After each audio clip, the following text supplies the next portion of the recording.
It's August 7, and we're in a period where the grapes are just beginning veraison, and it's a little bit behind schedule. Normally we have veraison around the second week of August, and we're actually in full veraison. So typically we start to see signs of veraison around the end of July.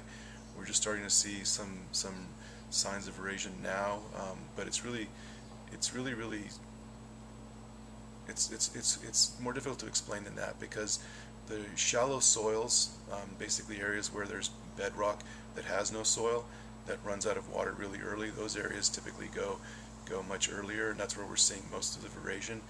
But we're a little bit behind, maybe a week, but I think we're looking good. The vines are starting to run out of water, and they're starting to ripen. I'm starting to see a lot of canes lignify, turn to wood, which is a good indicator of the vines feeling the pull of the grapes and the need to ripen. And it's been very cool. I'm anticipating a really good vintage, simply because it's going to take a little bit longer this fall to get completely ripe. Because it's been so cool, there's been very little vigor, so the vines have barely reached the top of the canopies. The berries are small, the clusters are small, there's a lot of them.